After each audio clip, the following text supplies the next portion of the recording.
In terms of Arsenal, boys, because obviously we spoke a lot about United now, was the only negative yesterday Kai Havertz? I mean, that's what a lot of Arsenal fans online are saying. Kai Havertz was the only real kind of issue there. Like, from your point of view, I want to go Tom first, who's a rival. Was he the only one you looked at there been a problem with, or do you think that's a little bit harsh? He's being scapegoated a bit. They won a game, by the way, but just in terms of general performance, because a lot of people felt like Arsenal weren't at their normal best again.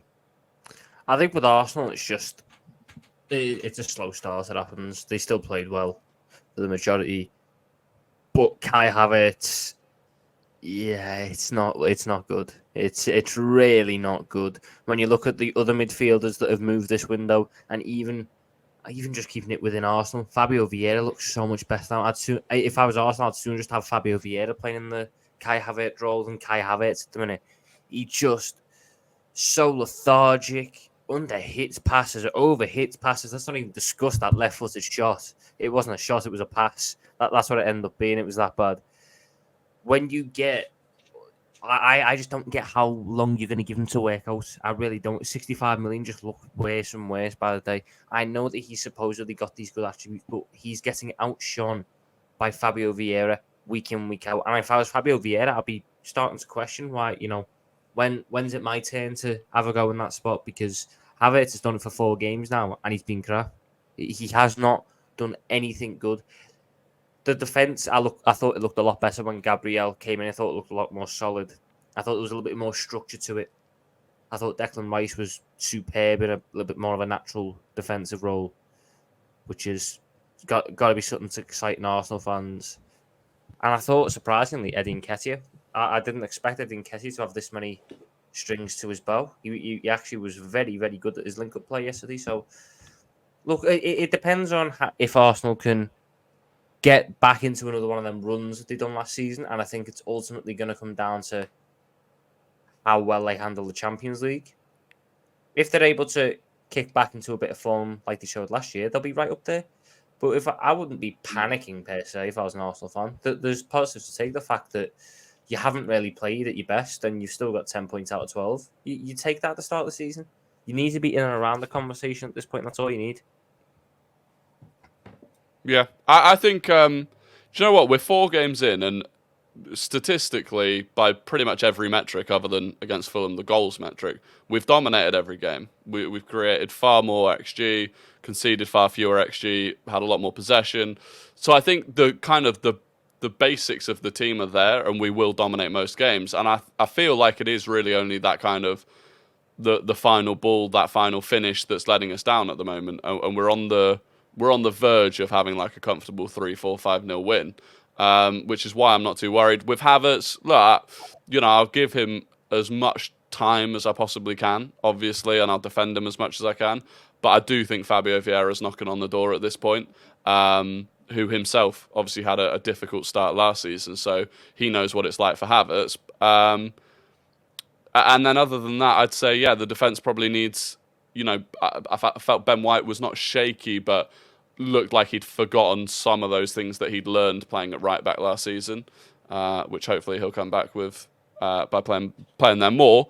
And yeah, I think, look, we've got Everton next game, which is a nice way to come back from the international break, I think. So it's all good. Yeah, I mean... Yeah, I think the Fabio Vieira thing I find really, really interesting because he's somebody that, again, Arteta's detractors, there's been a narrative that's been going around for a while now from them around, I've always felt like, I think about 70-odd% of the signings you've made have all pretty much worked.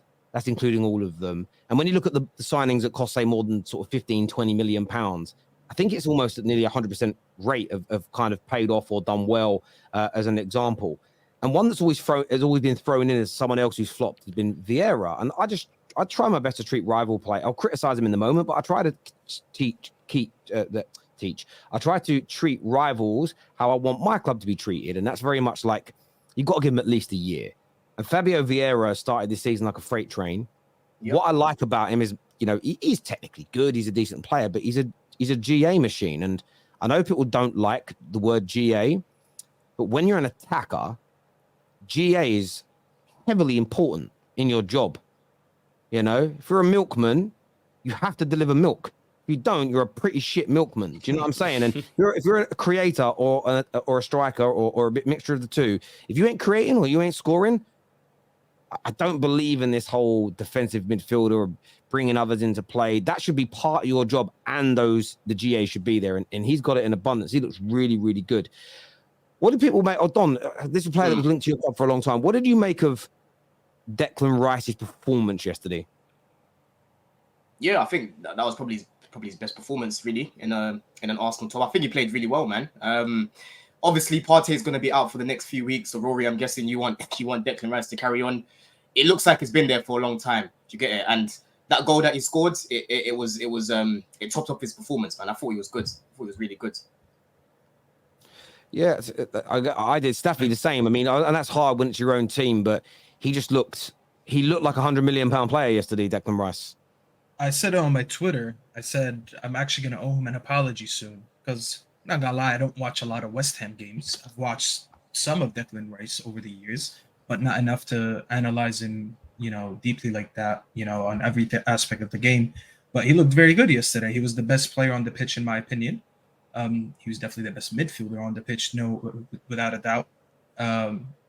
So for me to even say that I'm going to consider apologizing, not that I said anything crazy, I just didn't think he was good enough to do a lone six in the beginning of the season already. And I will hold my hand up and say that. I said, I think he'll struggle adapting into a lone six role from playing the six in West Ham to playing the six in Arsenal, because obviously your football is way more complicated, way more complex. It's more advanced. Whereas like in West Ham, he kind of sat back a little bit more, didn't have to be on the ball as much as he does now with Arsenal. So I think it was fair for me at the same time to give him, a little bit of doubt. But, he's proved me wrong. And, saying that United fans actually got onto me when I tweeted that. They said only because he scored a goal, which is another reason I tell you this fan base doesn't know football, because the guy clearly balled out and they took that as a disrespectful comment.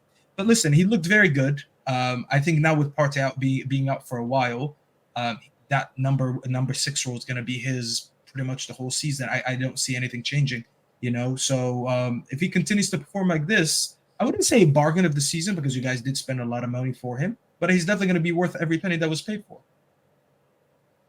Yeah, looking at those again, the progression, whether it was him dribbling with the ball or whether it was his passing, was so good yesterday, and that's almost what I hope, because we saw it when they played against each other in that conference final. That's what I'm hoping Amrabat brings to us. Is, someone that can turn and run with the ball, win the ball and run it forward, or pass it. And Declan Rice, he was a player I didn't want to join Arsenal because I knew how good he would be. He's someone I've rated for a long time. There is, and we know there's a weird stigma in the football world, especially on football Twitter, with British players. I understand some do get overhyped. I've never felt like Declan Rice was one of them. I've always felt what hindered people's opinions in him is that you watched him play for Moyes and Southgate.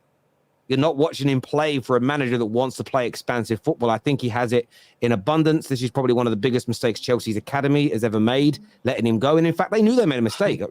Dean Jones knows that the Rice is quite well. And Chelsea have been basically trying to get him back from about after 2.5 years after he left. They realized they made a mistake in allowing him to leave. He's such a good footballer.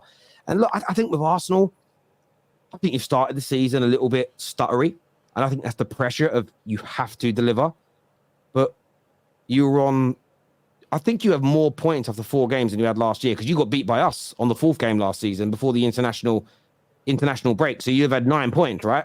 That was 1 year ago today. Well, actually 1 year ago today. I think that was a bit later. I think we won the first 4 last year. I think we played them. You did, and then Man United was your first loss. Yeah. United was your first loss. So was it that game, Mark? Because I thought it was. I swear they said yesterday they were like it's like a year to the day that game happened, which I thought was interesting. I can't. It was because the season started earlier last season. We played them right after the deadline. Played a few more. Yeah, we played them right after the deadline because Anthony scored. His debut, yeah. But I do think, what Rory said, we started a week early, so it was 50. Yeah, okay, same idea. So maybe it's not as good a point start for you. But again, this kind of, we've got to remember that Arsenal's points total after 12 games last season was about 6 points ahead of City's average start under Guardiola. It was abnormally good. And I think that you guys are going to find your feet. I think you'll find your rhythm. I understand. Listen, and this is where fans, and I know we spoke about it earlier, you know, Mount was bad for 2 games. Ericsson has to come in. I mean, he came in through necessity because of injury. Sometimes, though, and I've said this many times before, and I think we're not balanced as fans, sometimes you do need to say to someone, right, I'm going to give you 5 or 6 or 7 games, almost irrespective of performance, so you can try and relax and see what you do. And then maybe they get dropped. Because you have to manage players differently. I always remember a very famous story Wayne Rooney said, where Nani in the Man United team he hated being shouted at and criticised. But say he was making mistakes. What they realised to do as a coaching team, they would bollock Rooney or somebody like him for Nani's mistakes, but they would make sure Nani could hear it because they knew the message would get through, but you weren't embarrassing him in the dressing room and it would help his performances. So that as an example shows you that you can't treat every player the same in terms of your man management of them. You've got to do it in different ways. You treat everybody with the same respect, but you can't treat everybody. There's this, again, a modern day phenomenon. Everyone has to be treated the same. You can't treat everybody the same because everybody's different. What motive? All 4 of us on this stream might be motivated by a completely different thing. So therefore, if we're all managed by the same person, they can't treat us the same way.